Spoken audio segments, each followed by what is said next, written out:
After nearly a century of political instability and warfare, Japan was on the verge of unification under Oda Nobunaga, but he was assassinated before his plans could be implemented.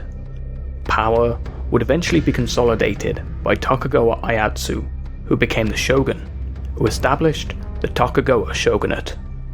The shogunate still allowed the emperor to rule, but more as a puppet or figurehead.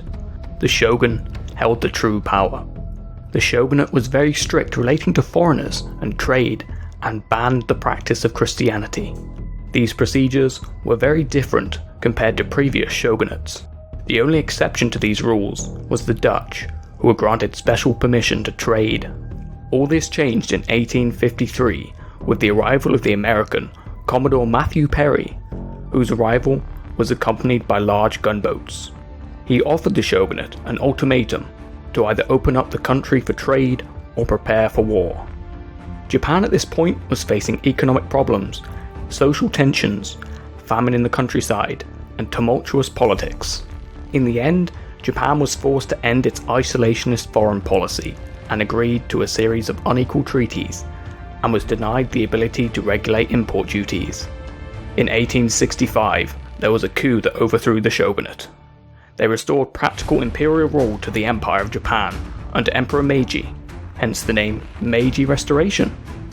The restoration led to enormous changes in Japan's political and social structure. The Meiji leaders didn't want Japan to become a semi-colony to Europeans, similar to China. To combat this, they created a highly centralized political system, similar to Western ideology, and implemented a modern, Western-style military force. Feudal domains were abolished to foster a national identity.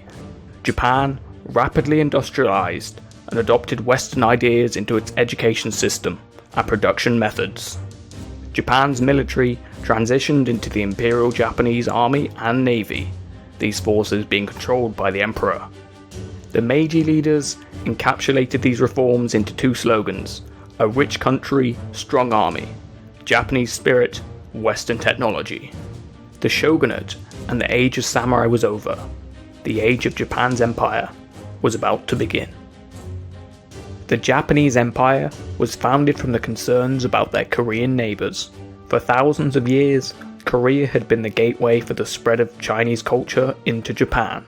However, in the 19th century, Japanese leaders came to see Korea as a dagger pointing at the heart of Japan. Japan sought to protect Korea from being infiltrated by China or the Western powers.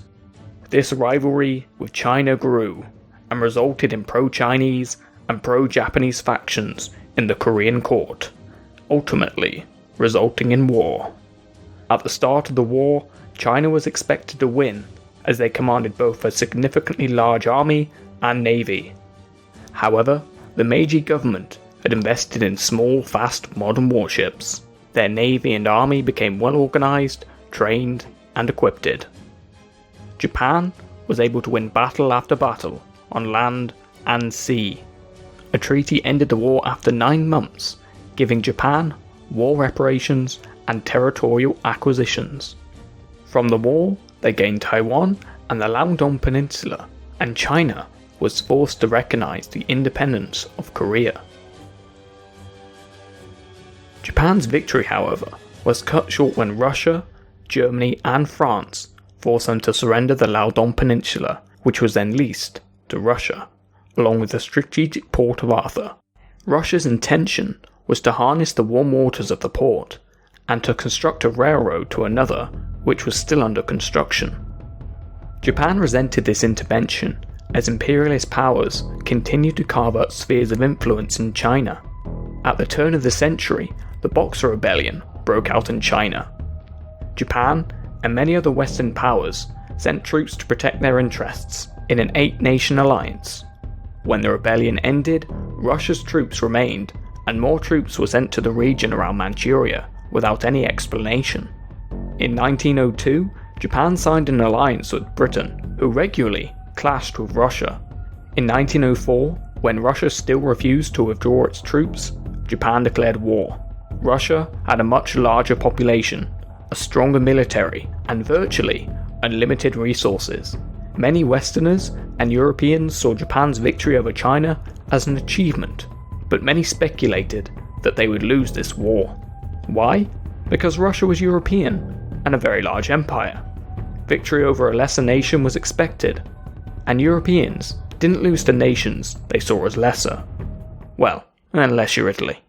Surprisingly, the Japanese won control of the seas around the Liaodong Peninsula, and the army moved into Manchuria. Japan's army overwhelmed the Russian army on land, and they began to siege the port of Arthur.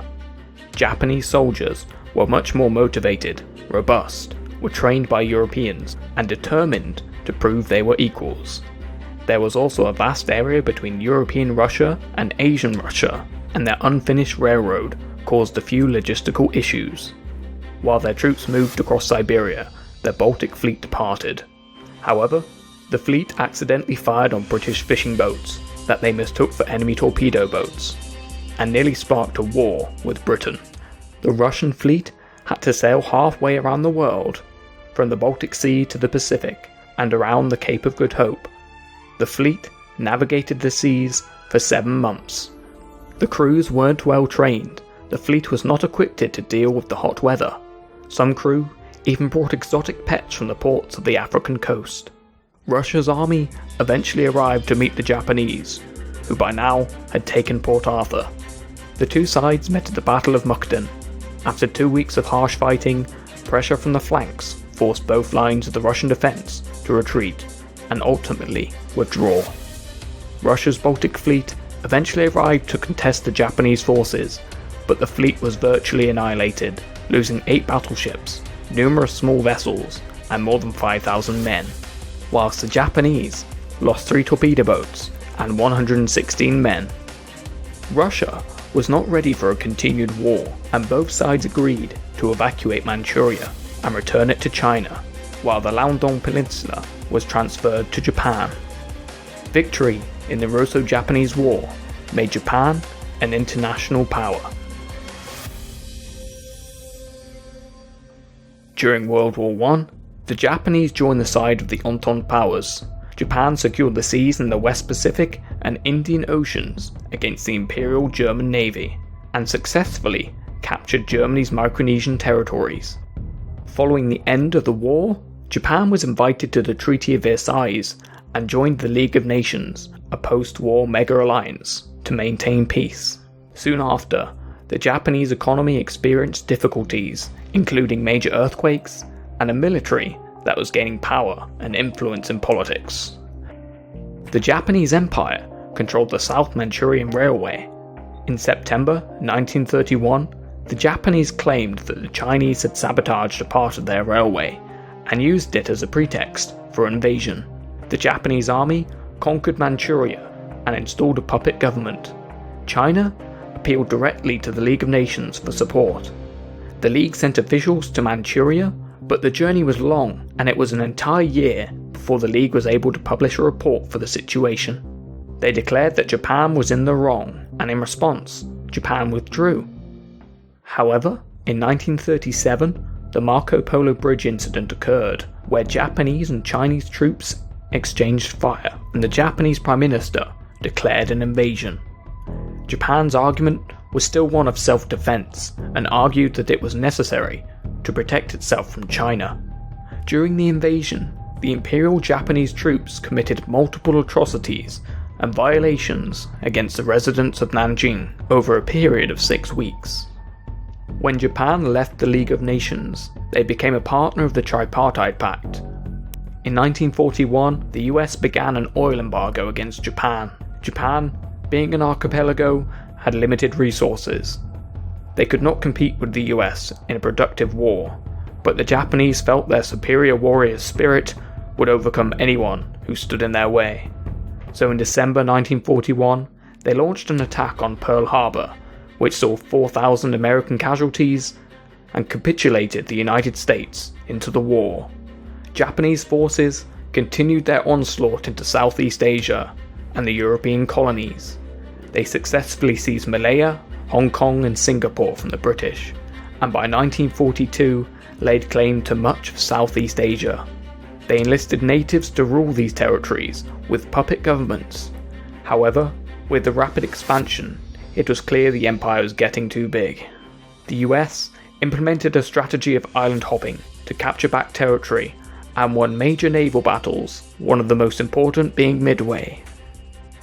By 1944, US forces steadily advanced towards Japan, whose planes and naval vessels outclassed and soon outnumbered Japan's navy.